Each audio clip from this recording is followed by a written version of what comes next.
Hello everyone. आज हम पढ़ने वाले हैं एप्लीकेशन ऑफ मेसोमेरिक इफेक्ट। ठीक है, चलो देखो। इससे पहले वाले वीडियो में हमने मेसोमेरिक इफेक्ट के बारे में जनरल बातें और रिजोनेंस देखा था। ठीक है, आज हम मेसोमेरिक इफेक्ट यानी कि रिजोनेंस के एप्लीकेशन देखेंगे। ठीक है, सबसे पहला एप्लीकेशन है कार्बोकेटाइन का स्थायित्व। ठीक है, चलो देखो कार्बोकेटाइन का स्थायित्व कैसे देखते हैं।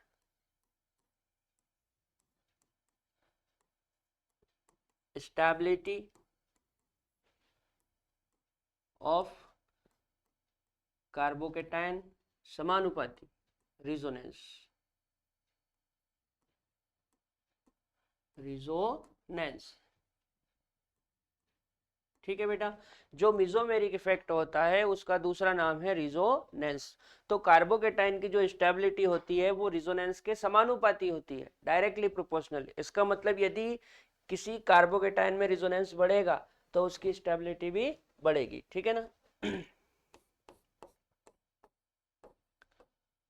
रिजोनेंस, रिजोनेंस को हिंदी में बोलते हैं अनुनाद। क्या बोलते हैं? अनुनाद। रिजोनेंस अनुनाद बढ़ने पर, बढ़ने पर कार्बोकेटाइन की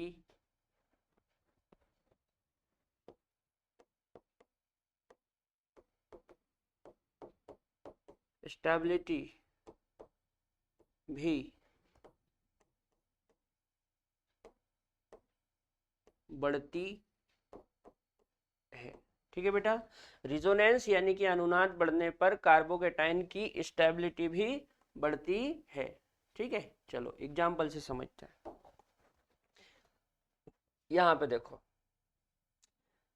ये तीनों ही कार्बोकेटाइन है, सॉरी चार है, चारों ही कार्बोकेटाइन है। अच्छा, इसमें देखो जैसे ये वाला केटाइन है, क्या ये रिजोनेंस में भाग ले रहा है? हाँ, positive single double, double single double, double single double, इसमें रिजोनेंस हो रहा है। कौन किसकी ओर चलेगा? तो ये जो डबल बॉन्ड होता है ये पॉजिटिव की ओर चलेगा। ज्यादा ऊपर चला दिया। ये जो डबल बॉन्ड है ये पॉजिटिव की ओर चलेगा तो यहाँ आएगा। ठीक है, अच्छा, यहाँ पे भी रिजोनेंस हो रहा है, पॉजिटिव सिंगल डबल। तो कौन किसकी ओर चलेगा? ये जो डबल बॉन्ड है ये पॉजिटिव की ओर चलेगा तो ये यहाँ आएगा चल के, है ना। अच्छा, इसमें देखो, इसमें भी रिजोनेंस है, पॉजिटिव सिंगल डबल, तो ये जो डबल बॉन्ड है ये चलेगा और यहाँ आएगा। ठीक, अच्छा, यहाँ पे यहाँ पे रिजोनेंस नहीं है बेटा। इससे पहले वाले वीडियो में मैंने बताया था कि जब पॉजिटिव डबल बॉन्ड कार्बन के पास में ही आ जाता है या डबल बॉन्ड कार्बन से जुड़ा होता है तो वहां पे रिजोनेंस नहीं होगा, है ना। ऐसी कंडीशन में इस कार्बोकेटाइन को बोलते हैं लोकेलाइज्ड। क्या बोलते हैं? लोकेलाइज्ड। तो ये लोकेलाइज्ड है, लोकेलाइज्ड। लोकेलाइज्ड मतलब यहाँ पे कोई रिजोनेंस नहीं होगा, नो रिजोनेंस, नो रिजोनेंस। ठीक है, then less stable, then less stable. ठीक है ना, तो ये वाला तो सबसे कम स्टेबल हो गया। ठीक, अब इन तीनों में देखो, तीनों में रिजोनेंस हो रहा है लेकिन इसमें कम रिजोनेंस है, पॉजिटिव सिंगल डबल। इसमें positive single double, double single double ज्यादा है। इसमें positive single double, double single double, double single double सबसे ज्यादा है। तो यहाँ पे लिखेंगे more resonance, more resonance then more stable carbocation, more resonance then more stable carbocation. ठीक है ना, तो ये वाला कार्बोकेटाइन सबसे ज्यादा स्टेबल होगा, उससे कम ये, उससे कम ये और सबसे कम ये। समझ में आ रही बात? इसमें कार्बोकेटाइन लोकलाइज्ड है, कहीं नहीं जा रहा है, मतलब इसमें रिजोनेंस नहीं है। रिजोनेंस नहीं है तो ये सबसे कम स्टेबल। फिर यहाँ पे रिजोनेंस है तो ये स्टेबल, इसमें रिजोनेंस और बढ़ गया तो और स्टेबल हो गया, इसमें रिजोनेंस और ज्यादा बढ़ गया तो ये और ज्यादा स्टेबल हो गया। ठीक है, नोट करो। चलो अगला देखो,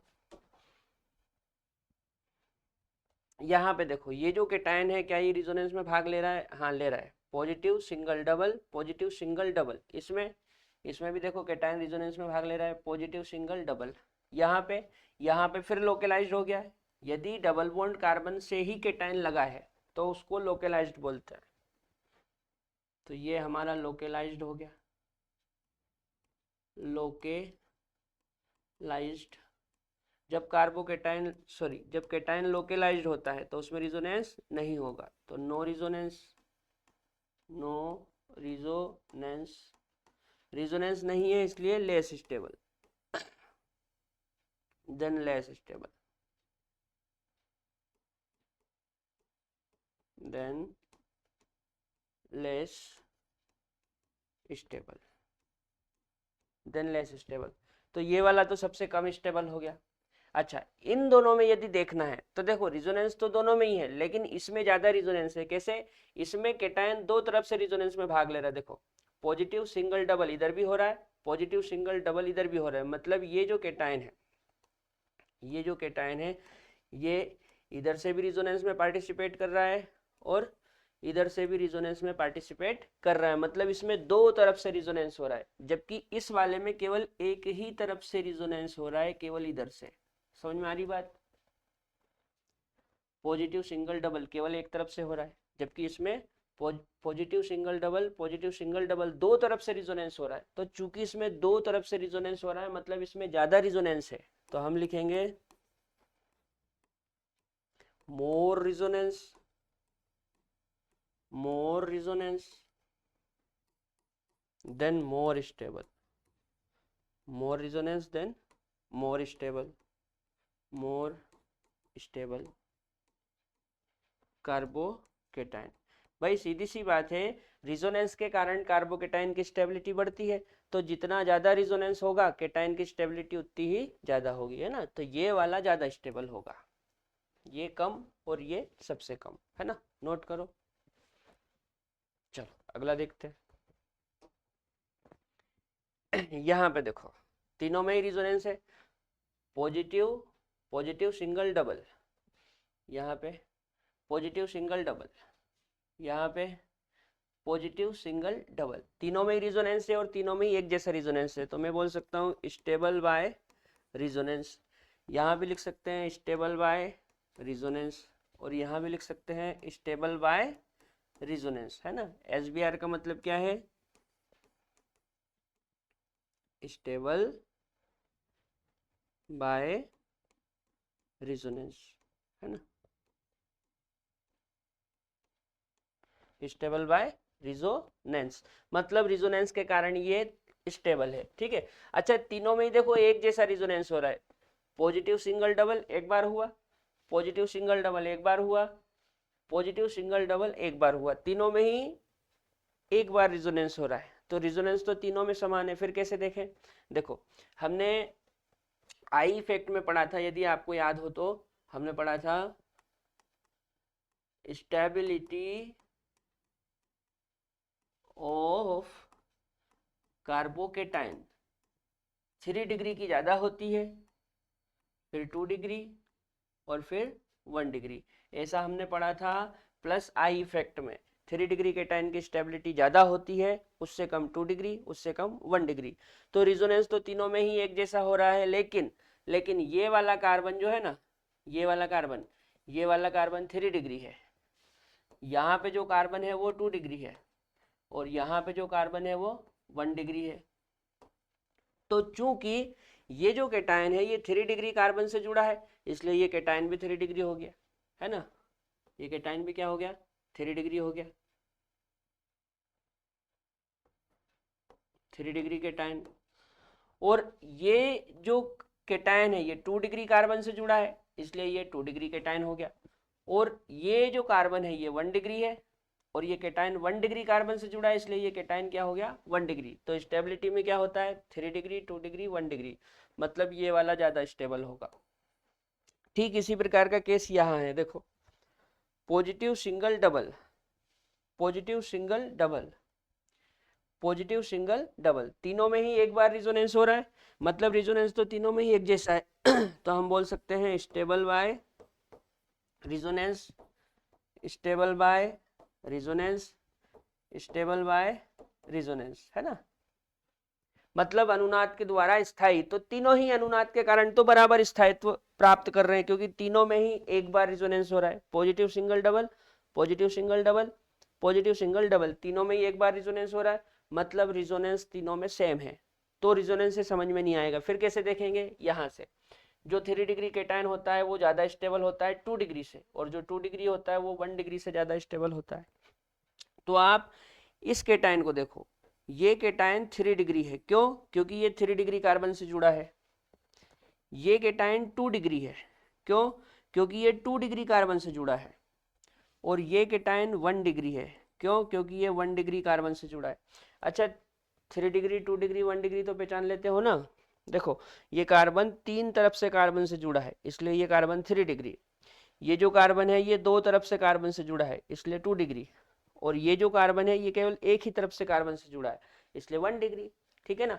1 डिग्री कार्बन के ऊपर यदि केटायन होता है तो 1 डिग्री केटायन, 2 डिग्री कार्बन के ऊपर यदि केटायन है तो 2 डिग्री केटायन, और 3 डिग्री कार्बन के ऊपर केटायन है तो 3 डिग्री केटायन। ठीक है, तो 3 डिग्री वाला ज़्यादा स्टेबल होगा, फिर 2 डिग्री वाला, और आखिरी में 1 डिग्री वाला। नोट करो। चलो आगे देखते हैं। स्टेबिलिटी ऑर्डर ऑफ कार्बोकेटायन, याद रखना बेटा, कार्बोकेटायन की स्टेबिलिटी में हमको रिजोनेंस को सबसे आगे रखना है। सबसे आगे किसको रखना है, रिजोनेंस को। ठीक है, उसके बाद प्लस आई वाला, और फिर माइनस आई वाला। ठीक है। अच्छा, इसमें देखो पॉजिटिव सिंगल डबल रिजोनेंस हो रहा है, तो यहाँ पे लिखेंगे स्टेबल बाय रिजोनेंस। अच्छा, यहाँ पे तो कुछ रिजोनेंस है नहीं, लेकिन हम इसका कौन सा इफेक्ट लिख सकते हैं, इसका हम लिख सकते हैं प्लस आई इफेक्ट। क्या लिख सकते हैं, प्लस आई इफेक्ट। जो मिथाइल इथाइल होते हैं उनका प्लस आई इफेक्ट होता है। अच्छा, यहाँ पे ना तो रिजोनेंस है ना, ना ही मिथाइल इथाइल है, फिर क्या चक्कर है, देखो यहाँ पे डबल बॉन्ड लगा है। क्या लगा है, डबल बॉन्ड। डबल बॉन्ड के कारण ये जो कार्बन है, ये जो कार्बन है, इस कार्बन पे संकरण आएगा।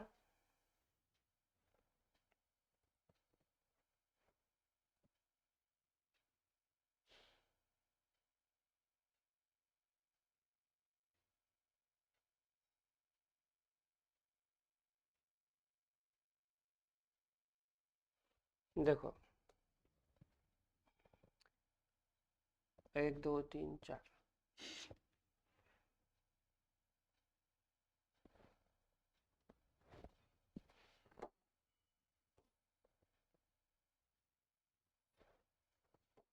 इस कार्बन को देखो, इस वाले कार्बन को, इस वाले कार्बन पे देखो, इस वाले कार्बन पे संकरण क्या आएगा, 2 तो हाइड्रोजन और एक ये सिग्मा, 3 3 मतलब sp2। ठीक है, sp2 संकरण आ रहा है। अब sp2 संकरण में परसेंटेज एस कितना होता है, sp2 संकरण में परसेंटेज एस होता है, परसेंटेज एस होता है 33.3%। 33.3% के कारण ये कैसा है, मोर इलेक्ट्रोनेगेटिव। कैसा है ये, मोर इलेक्ट्रोनेगेटिव। मोर इलेक्ट्रोनेगेटिव होने के कारण इसका माइनस आई इफेक्ट होगा। कौन सा इफेक्ट होगा, माइनस आई इफेक्ट। इसलिए हम लिखेंगे देन माइनस आई इफेक्ट। क्या लिखेंगे, माइनस आई इफेक्ट। कुछ आ रहा है समझ में। ये जो कार्बन है ये जो कार्बन है, इस कार्बन पे sp2 संकरण आएगा, डबल बॉन्ड के कारण sp2 संकरण आता है, तो इस कार्बन पे sp2 संकरण आएगा। ठीक है, sp2 संकरण में परसेंटेज एस कितना होता है,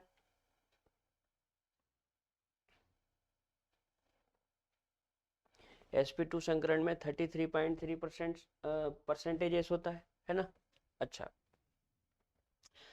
चूंकि इसमें 33.3% एस करेक्टर है, इसलिए इसकी इलेक्ट्रोनेगेटिविटी बढ़ गई, और इलेक्ट्रोनेगेटिविटी बढ़ने के कारण ये माइनस आई इफेक्ट शो करेगा। क्या शो करेगा, माइनस आई इफेक्ट। ठीक है। तो ये माइनस आई वाला, ये प्लस आई वाला, और ये स्टेबल बाय रिजोनेंस, तो सबसे आगे रिजोनेंस वाला रखेंगे, उसके बाद प्लस आई वाला मतलब ये, और आखिरी में ये, ठीक है। चलो एक और एग्जांपल से समझते हैं। देखो यहाँ पे पॉजिटिव सिंगल डबल, तो यहाँ पे रिजोनेंस है, इसलिए लिखेंगे स्टेबल बाय रिजोनेंस, मतलब ये वाला कंपाउंड रिजोनेंस के कारण स्टेबल है। अच्छा इसको देखो, यहाँ पे प्लस आई लग रहा है। अच्छा यहाँ पे फिर देखो पॉजिटिव सिंगल सिंगल, रिजोनेंस नहीं है, रिजोनेंस नहीं है, फिर क्या करें, तो इन कार्बन में देखो, इन कार्बन में आप देखोगे तो डबल बॉन्ड में sp2 संकरण होता है। sp2 संकरण मतलब परसेंटेज एस कितना, 33.3%। 33.3% एस होने के कारण ये कैसा हो गया, इलेक्ट्रोनेगेटिव, तो हम लिख सकते हैं मोर इलेक्ट्रोनेगेटिव। इलेक्ट्रोनेगेटिव होने के कारण ये माइनस आई की तरह काम करेगा, इसलिए हम लिखेंगे देन माइनस आई इफेक्ट, ठीक है ना। किसकी तरह काम करेगा, माइनस आई की तरह। तो माइनस आई वाला सबसे पीछे आएगा, फिर प्लस आई वाला, और आगे स्टेबल बाय रिजोनेंस, नोट करो।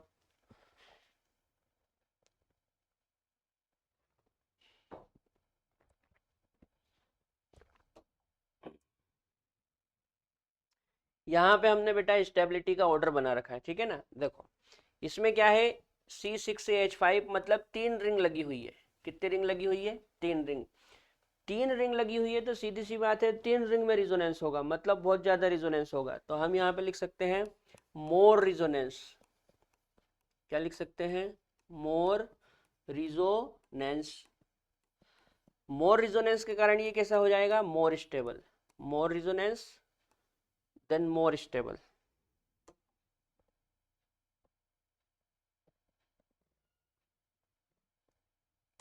मोर resonance then more stable, more resonance then more stable, ठीक है।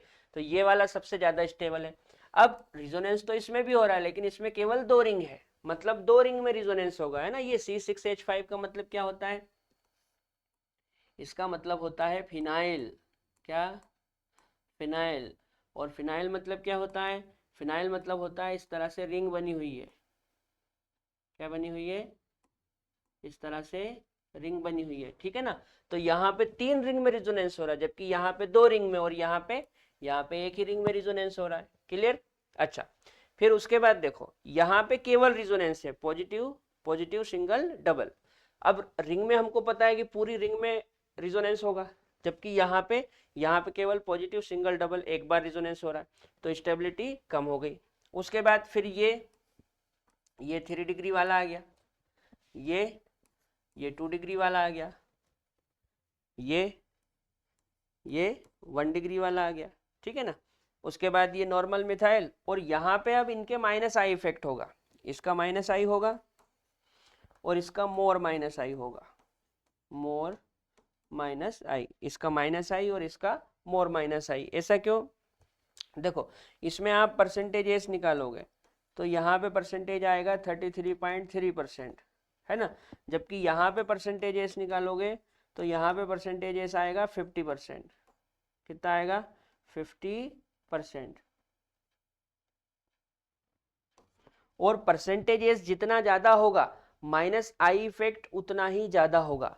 तो यहाँ पे परसेंटेज एस 33.3 है, मतलब इसका माइनस आई इफेक्ट है, और यहाँ पे परसेंटेज एस 50% है, मतलब इसका माइनस आई इफेक्ट और ज्यादा हो गया, ठीक है ना। तो माइनस वाले को पीछे लगते हैं, प्लस वाले को बीच में रखते हैं, और उसके आगे रिजोनेंस वाला, ठीक है ना। यहाँ पे हम लिख सकते हैं स्टेबल बाय रिजोनेंस। क्लियर है। इसका ज्यादा माइनस आई है इसलिए सबसे पीछे आ गया, इसमें कम माइनस आई है इसलिए थोड़ा आगे आ गया, यहाँ पे कुछ भी नहीं है, ठीक है, नॉर्मल। फिर ये 1 डिग्री, ये 2 डिग्री, ये 3 डिग्री, इसमें रिजोनेंस हो रहा है। इससे ज्यादा रिजोनेंस इसमें हो रहा है क्योंकि ये पूरी रिंग है। इससे ज्यादा रिजोनेंस इसमें हो रहा है क्योंकि यहाँ पे 2 रिंग है, और इससे ज्यादा रिजोनेंस इसमें हो रहा है क्योंकि यहाँ पे 3 रिंग है, 3 रिंग में रिजोनेंस होगा, ठीक है। तो more resonance then more stable, note करो। चलो आगे देखते, स्टेबिलिटी ऑफ कार्बोकेटाइन। देखो बेटा, यदि हम मिजोमेरिक इफेक्ट और इंडक्टिव इफेक्ट दोनों को एक साथ लें तो जो कार्बोकेटाइन की स्टेबिलिटी होती है वो +m और प्लस आई के समानुपाती होती है, और माइनस एम माइनस आई के व्युत्क्रमानुपाती होती है। मतलब ये है कि प्लस एम या प्लस आई इफेक्ट बढ़ेगा तो केटायन की स्टेबिलिटी बढ़ जाएगी, और माइनस एम माइनस आई बढ़ेगा तो केटायन की स्टेबिलिटी घट जाएगी। मतलब प्लस एम और प्लस आई केटायन की स्टेबिलिटी को बढ़ाएंगे, माइनस एम और माइनस आई केटायन की स्टेबिलिटी को घटाएंगे। तो पहले हम प्लस वाले रखेंगे, बाद में माइनस वाले रख देंगे, और बीच में जीरो, मतलब जहां पे कोई इफेक्ट ना हो। ठीक है ना। अच्छा एक बात सुनो, यहां पे हमने प्लस वाले को ही आगे क्यों रखा? यहां पे हमने प्लस वाले को ही आगे क्यों रखा? क्योंकि प्लस एम और प्लस आई के कारण केटायन की स्टेबिलिटी बढ़ती है, और माइनस वाले को पीछे रखा। क्यों? क्योंकि माइनस एम माइनस आई के कारण केटायन की स्टेबिलिटी घटेगी, व्युत्क्रमानुपाती है, और बीच में आ जाएगा जीरो वाला। अच्छा, प्लस एम और प्लस आई में भी प्लस एम को आगे क्यों रखा? क्योंकि हमने पढ़ा है कि जो मेसोमेरिक इफेक्ट होता है वो आई इफेक्ट की तुलना में बहुत ज़्यादा प्रभावी होता है, बहुत ज़्यादा शक्तिशाली होता है। एम प्रभाव आई प्रभाव की तुलना में अधिक शक्तिशाली होता है, इसलिए केटायन की स्टेबिलिटी को बहुत अधिक बढ़ा देगा। तो प्लस एम वाला सबसे आगे। अच्छा, माइनस एम वाला घटाने का काम करता है, तो इसकी पावर बहुत ज्यादा है, इसलिए ये बहुत ज्यादा घटा देगा, इसलिए ये आखिरी में आ गया। ठीक है। तो यहाँ पे देखो, यहाँ पे जो ऑक्सीजन है इसके पास लोन पेयर होते हैं, और लोन पेयर यदि रिजोनेंस में भाग ले तो कौन सा इफेक्ट होता है? Plus M. ठीक है। यहाँ पे CH3 का नॉर्मल प्लस आई होगा, यहाँ पे कुछ नहीं लगा, मतलब जीरो। अच्छा, ये हेलोजन है, ये क्या है? हेलोजन। और हेलोजन मतलब फ्लोरीन क्लोरीन ब्रोमीन आयोडीन। मैंने लिखवाया था कि हेलोजन के केस में माइनस आई प्रभाव अधिक प्रभावी होता है, मतलब हमको हेलोजन का माइनस आई प्रभाव कंसीडर करना है, माइनस आई प्रभाव लेना है। तो मैं यहाँ पे हेलोजन का माइनस आई प्रभाव लिखूंगा। और NO2 में क्या होता है? NO2 में डबल बॉन्ड होता है, जब इसका डबल बॉन्ड रिजोनेंस में भाग लेगा तो इसका कौन सा इफेक्ट होगा? Minus M. ठीक है। तो इस ऑर्डर के हिसाब से सबसे आगे हमको प्लस वाले को रखना है, प्लस एम वाले को, फिर प्लस आई वाले को, फिर जीरो वाला, उसके बाद माइनस आई, और आखिरी में माइनस एम। नोट करो। चलो अगला देखते हैं, stability of carbon free radical. पहले भी मैंने आपको बताया है आई इफेक्ट में कि जो कार्बन फ्री रेडिकल होता है उसकी स्टेबिलिटी बिल्कुल कार्बोकेटाइन की जैसी होती है। जिस प्रकार कार्बोकेटाइन की स्टेबिलिटी होती है वैसे ही कार्बन फ्री रेडिकल की स्टेबिलिटी होती है। मतलब हमने पीछे अभी जितने भी एग्जाम्पल देखे उनमें आप केटाइन को हटा के रेडिकल बना दो। पीछे हमने जितने भी एग्जाम्पल देखे सभी में आप केटाइन को हटा के रेडिकल बना दो, तो स्टेबिलिटी का ऑर्डर वो का वही रहेगा। ठीक है बेटा। अच्छा, यहाँ पे देखो, जैसे यहाँ पे ये 3 रिंग लगी हुई है। पीएच का मतलब मैंने अभी भी बताया था आपको, ये पीएच का मतलब क्या होता है?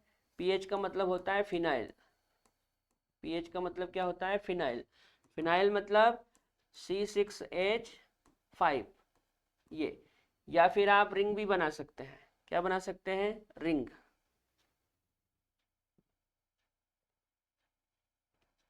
या तो इस तरह से लिख दो या ऐसे रिंग बना दो। ये ठीक है। इस पीएच का मतलब क्या होता है? फिनाइल। फिनाइल मतलब C6H5 या इस तरह से रिंग। तो यहाँ पे देखो, यहाँ पे 3 रिंग है। कितनी रिंग है? 3 रिंग है। एक रिंग, ये 2 रिंग, और ये 3 रिंग। जब 3 रिंग में रिजोनेंस होगा तो बहुत ज्यादा रिजोनेंस होगा, यानी कि बहुत ज्यादा स्टेबल। यहाँ पे केवल 2 ही रिंग है ना, यहाँ पे एक ही रिंग है। अब रिंग की तुलना में यहाँ पे रिजोनेंस कम है ना। रिजोनेंस तो है यहाँ पे, stable by resonance, radical single double, तो रिजोनेंस तो है, लेकिन रिंग की तुलना में इसमें रिजोनेंस कम है, क्योंकि रिंग में जब पूरी रिंग में रिजोनेंस होता है, जबकि यहाँ पे रेडिकल सिंगल डबल इतना सही रिजोनेंस है। फिर उसके बाद देखो, उसके बाद फिर ये 3 डिग्री वाला आ जाएगा, फिर 2 डिग्री वाला, फिर 1 डिग्री वाला, और ये नॉर्मल मिथाइल रेडिकल आखिरी में आ जाएगा। भाई कार्बोकेटाइन की स्टेबिलिटी के समान ही रेडिकल की स्टेबिलिटी होती है, और केटाइन की स्टेबिलिटी में हम 3 डिग्री को आगे रखते हैं, फिर 2 डिग्री, फिर 1 डिग्री, मतलब रेडिकल वाले में भी 3 डिग्री, 2 डिग्री, 1 डिग्री, ठीक है ना। उसके बाद रिजोनेंस वाला, फिर जैसे जैसे रिजोनेंस बढ़ेगा वैसे वैसे स्टेबिलिटी बढ़ती जाएगी। नोट करो। चलो आगे देखते हैं। यहाँ पे जैसे हमने लिखा कि रेडिकल की स्टेबिलिटी कार्बोकेटाइन के समान होती है, तो बिल्कुल कार्बोकेटाइन के जैसा ही ऑर्डर बनेगा। प्लस एम या प्लस आई इसकी स्टेबिलिटी को बढ़ाएंगे, माइनस एम और माइनस आई वाले घटाएंगे। इसलिए प्लस एम प्लस आई को आगे रखा है, माइनस एम माइनस आई को पीछे रखा है, ठीक है। प्लस की शक्ति बहुत अधिक होती है, तो बढ़ाने पे आएगा तो बहुत ज्यादा बढ़ा देगा, घटाने पे आएगा तो बहुत ज्यादा कम कर देगा, ठीक। अच्छा, तो यहाँ पे अभी मैंने बताया था इसका कौन सा इफेक्ट होता है, प्लस एम, इसका प्लस आई। यहाँ पे कोई भी ग्रुप नहीं लिखा है तो हम 0 मान के चलेंगे। यहाँ पे हेलोजन का कौन सा होता है, अभी बताया था, हेलोजन का माइनस आई मानना है, और NO2 का, NO2 में डबल बॉन्ड होता है तो इसका माइनस एम, ठीक है। तो सबसे पहले कौन आएगा, प्लस एम वाला, फिर प्लस आई, फिर 0, फिर माइनस आई, और आखिरी में माइनस एम, है ना। नोट करो। बिल्कुल कार्बोकेटाइन के जैसा ही होता है ना, इसमें बिल्कुल कंसेप्ट नहीं लगाना है अपने को अलग से कुछ।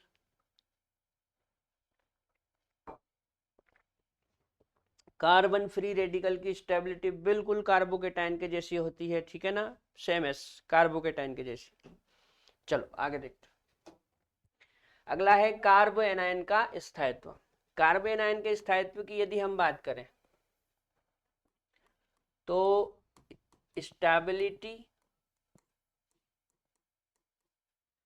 ऑफ कार्ब एनायन समानुपाती रिजोनेंस, रिजोनेंस, ठीक है बेटा। रिजोनेंस को मेसोमेरिक प्रभाव बोलते हैं। तो कार्ब एनायन की स्टेबिलिटी भी रिजोनेंस के समानुपाती होती है। मतलब यदि कार्ब एनायन में रिजोनेंस होगा तो इसकी स्टेबिलिटी बढ़ेगी।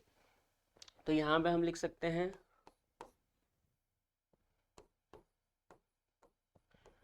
रिजोनेंस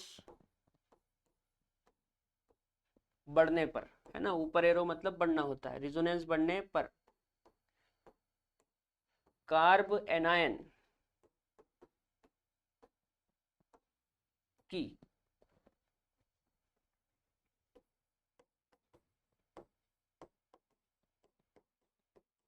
स्टेबिलिटी बढ़ेगी, ठीक है। रिजोनेंस बढ़ने पर कार्ब एनायन की स्टेबिलिटी बढ़ेगी। चलो इसके कुछ एग्जांपल देखते हैं। जैसे यहाँ पे देखो, यहाँ पे ये जो एनायन है, यहाँ पे ये जो एनायन है ये रिजोनेंस में पार्टिसिपेट करेगा, ठीक है ना। एनायन में इस तरह से 2 इलेक्ट्रॉन होते हैं, तो ये रिजोनेंस में भाग लेगा तो नीचे उतरेगा, ठीक है ना। ये भी रिजोनेंस में भाग लेगा तो नीचे उतरेगा, ये भी नीचे उतरेगा, ठीक है। और यहाँ पे जो एनायन है, एनायन में इस तरह से बेटा 2 इलेक्ट्रॉन होते हैं ना, ये एनायन में इस तरह से 2 इलेक्ट्रॉन बनाते हैं ना। इसका मतलब ये नहीं कि वहां पे नेगेटिव भी है और लोन पेयर भी है, वो नेगेटिव ही है, लेकिन नेगेटिव में 2 इलेक्ट्रॉन होते हैं, इसलिए इस तरह से उसको रिप्रेजेंट करते हैं, ठीक। अच्छा, अब ये देखो, ये तो बिल्कुल डबल बॉन्ड के पास ही आ गया, तो ये हो गया लोकेलाइज्ड। ये कैसा हो गया, लोकेलाइज्ड। तो इसको तो हम लिखेंगे लोकेलाइज्ड, लोकेलाइज्ड। अच्छा, लोकेलाइज्ड क्या होता है, लोकेलाइज्ड उसको बोलते हैं जो एक जगह फिक्स हो जाए, इधर उधर ना जाए, है ना। अब इसमें रिजोनेंस तो हो नहीं रहा है, तो ये कहीं भी नहीं जाएगा, अपनी जगह पे बैठा रहेगा एक जगह, इसलिए ये लोकेलाइज्ड। लोकेलाइज्ड होने के कारण बहुत ही कम स्टेबल है ये, तो less stable.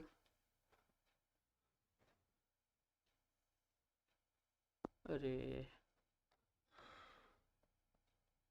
लोकेलाइज्ड then less stable, then less stable, तो ये तो सबसे कम स्टेबल हो गया। अच्छा, इन तीनों में बात करें तो देखो, इसमें भी रिजोनेंस है, इसमें भी है, इसमें भी है, लेकिन इसमें देखो एक ही बार हो रहा है, नेगेटिव सिंगल डबल। इसमें 2 बार हो रहा है, negative single double, double single double, जबकि इसमें पूरी रिंग में घूम रहा है, negative single double, double single double, double single double, मतलब इसमें रिजोनेंस ज्यादा है। तो यहाँ पे लिखेंगे more resonance, more resonance, resonance ज्यादा है इसलिए ज्यादा स्टेबल होगा, then more stable carb anion, ठीक है ना। तो ये सबसे ज़्यादा स्टेबल होगा क्योंकि इसमें ज़्यादा रिजोनेंस है, फिर ये थोड़ा कम होगा क्योंकि कम रिजोनेंस है, ये और कम हो जाएगा, और आखिरी वाला लोकलाइज्ड। नोट करो। चलो आगे देखते हैं।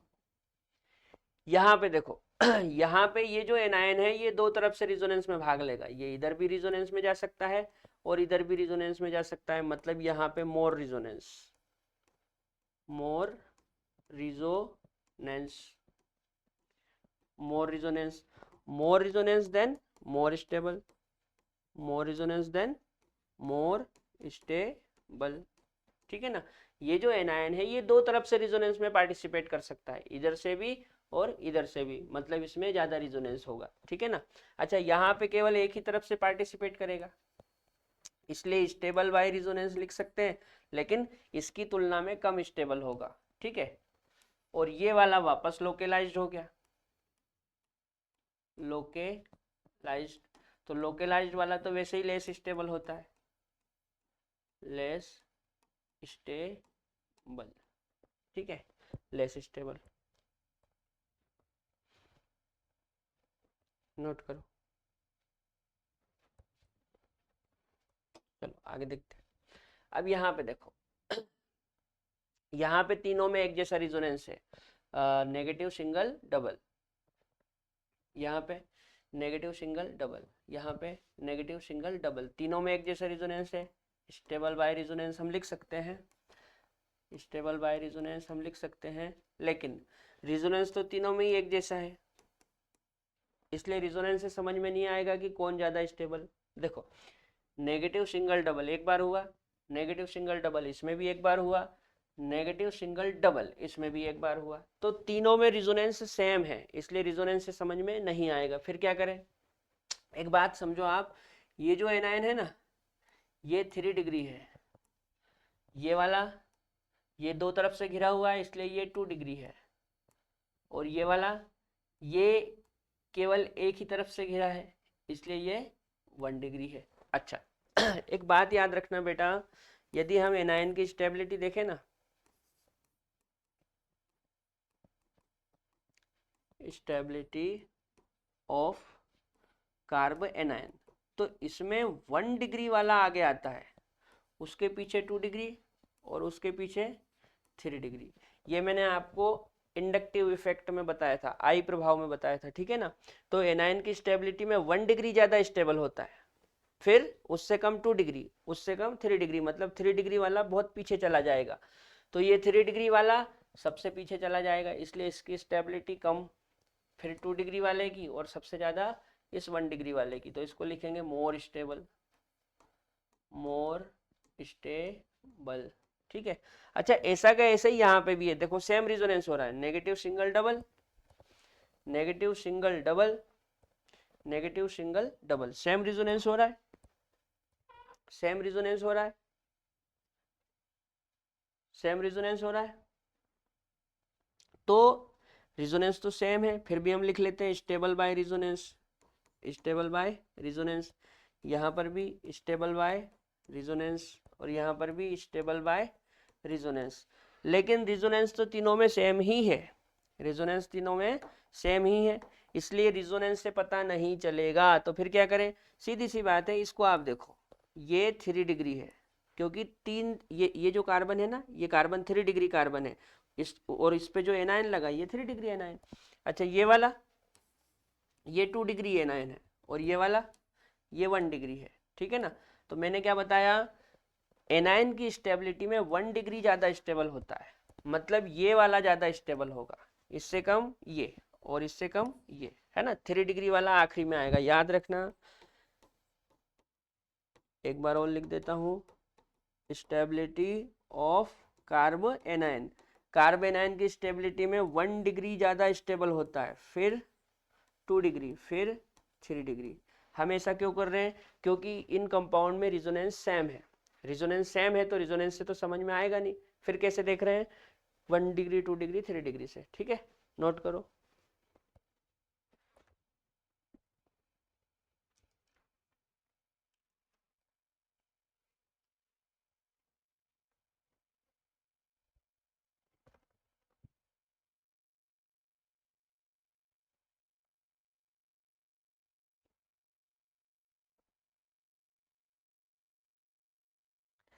चलो बना लिया, याद रहेगी बात, आगे बढ़ते हैं। स्टेबिलिटी ऑर्डर, सबसे आगे किसको रखना है, रिजोनेंस वाले को, फिर माइनस आई वाले को, फिर प्लस आई वाले को। देखो रिजोनेंस के कारण स्टेबिलिटी बहुत अधिक बढ़ जाती है, इसलिए सबसे पहले रिजोनेंस वाले को रखना है। ठीक है, देखो कार्बोकेटायन हो, चाहे कार्बो एनायन हो, चाहे कार्बन फ्री रेडिकल हो, रिजोनेंस के कारण तीनों की ही स्टेबिलिटी बहुत ज़्यादा हो जाती है, तो रिजोनेंस वाला कंपाउंड तीनों में ही सबसे आगे आएगा। ठीक है, हम बात कर रहे हैं कार्ब एनायन की, तो कार्ब एनायन में रिजोनेंस वाला तो आगे आएगा ही आएगा। अब फिर माइनस आई और प्लस आई की बात करें, तो जो माइनस आई वाले होते हैं वो एनायन की स्टेबिलिटी को बढ़ाते हैं, तो रिजोनेंस के बाद माइनस आई वाला होगा। और जो प्लस आई वाले होते हैं वो रिजोनेंस जो प्लस आई वाले होते हैं वो कार्ब एनायन की स्टेबिलिटी को कम करते हैं, घटाते हैं, इसलिए वो पीछे आएंगे। ठीक है, माइनस आई वाले एनायन की स्टेबिलिटी को बढ़ाते हैं इसलिए आगे आएंगे, प्लस वाले घटाते हैं इसलिए पीछे आएंगे। ठीक, और रिजोनेंस के कारण सबसे ज्यादा स्टेबिलिटी होती है इसलिए वो सबसे आगे। ठीक, चलो देखो यहाँ पे देखो नेगेटिव सिंगल डबल रिजोनेंस हो रहा है, तो यहाँ पे मैं लिखूंगा स्टेबल बाय रिजोनेंस। क्या लिखूंगा, क्या लिखूंगा, स्टेबल बाय रिजोनेंस, मतलब रिजोनेंस के कारण इसकी स्टेबिलिटी बढ़ गई। यहाँ पे रिजोनेंस है क्या, नेगेटिव सिंगल सिंगल, रिजोनेंस नहीं है, फिर क्या करें, देखो यहाँ पे मैंने अभी बताया था कि डबल बॉन्ड में sp2 संकरण होता है, और sp2 संकरण में जो परसेंटेज s होता है वो 33.3% होता है, और 33.3% के कारण ये माइनस आई की तरह काम करेगा। किसकी तरह काम करेगा, माइनस आई की तरह। ठीक है ना, तो इसका माइनस आई इफेक्ट। और यहाँ पे देखो यहाँ पे रिजोनेंस तो हो नहीं रहा, अब ये इथाइल है तो इथाइल का कौन सा इफेक्ट, प्लस आई। तो पहले रिजोनेंस वाला आएगा, उसके बाद माइनस आई वाला, और फिर प्लस आई वाला। नोट करो।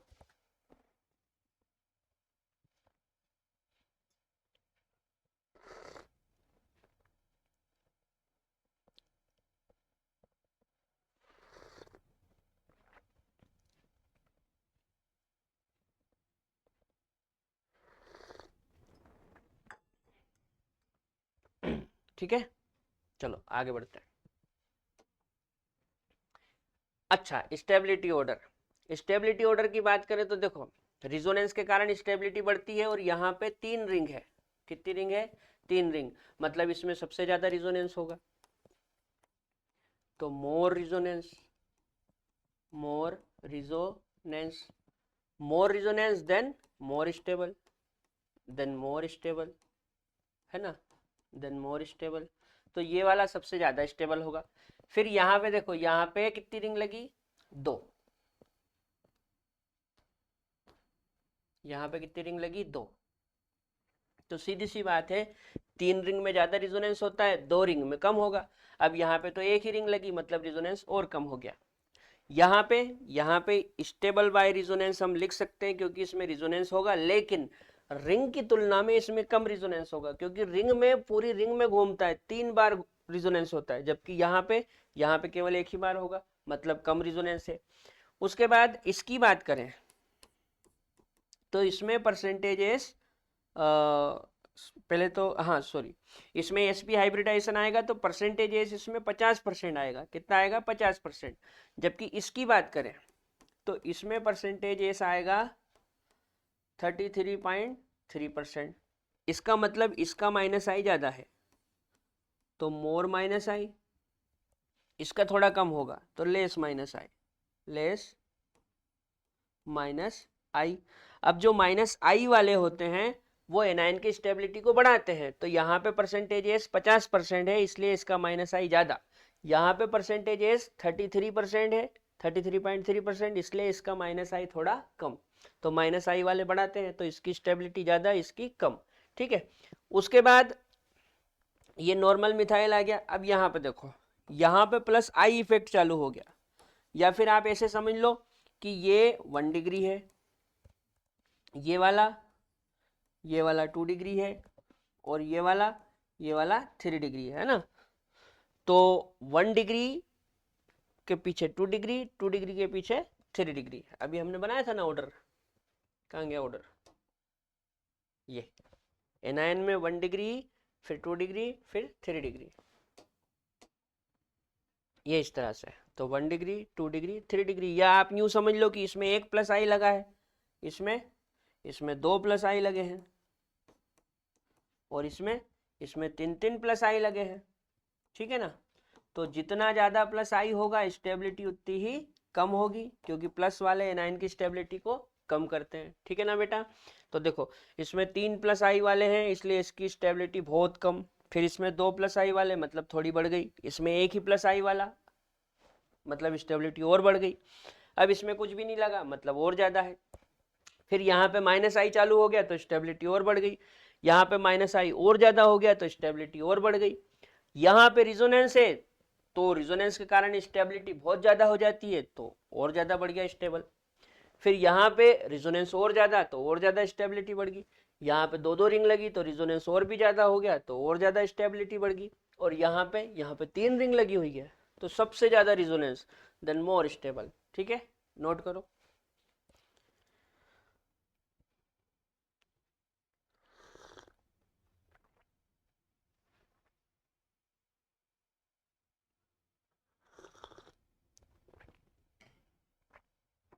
चलो इसके बाद स्टेबिलिटी ऑफ कार्बो एनायन की बात करें तो -m या -i के समानुपाती होती है और +m या +i के व्युत्क्रमानुपाती, मतलब -m और -i वाले एनायन की स्टेबिलिटी को बढ़ाएंगे और +m या +i वाले कम करेंगे, तो कम करने वालों को हमने पीछे रखा है और बढ़ाने वालों को आगे रखा है, ठीक है, बीच में 0 वाला आ गया। m की बात करें तो m बहुत अधिक शक्तिशाली होता है, आई प्रभाव की तुलना में m प्रभाव बहुत अधिक शक्तिशाली होता है, तो यदि बढ़ाने की बात होगी तो सबसे ज़्यादा बढ़ा देगा इसलिए आगे, और घटाने की बात होगी तो सबसे ज़्यादा कम कर देगा इसलिए सबसे पीछे, ठीक। अच्छा, अभी हमने देखा था कि जो NO2 होता है इसका -m प्रभाव होता है, ये हेलोजन है, हेलोजन का हमको -i प्रभाव कंसिडर करना है, मतलब -i प्रभाव मानना है, यहाँ पे कुछ नहीं लगा मतलब 0। मिथाइल का हमको +i प्रभाव लेना है, यहाँ पे जो OR या OH कुछ भी लगा हो तो उसका +m प्रभाव लेना है, तो +m वाला पीछे आ जाएगा, फिर +i वाला, फिर 0 वाला, फिर -i वाला, और सबसे आगे -m वाला, ठीक है। इस प्रकार से हमको कार्बन आयन की स्टेबिलिटी देखना है, नोट करो।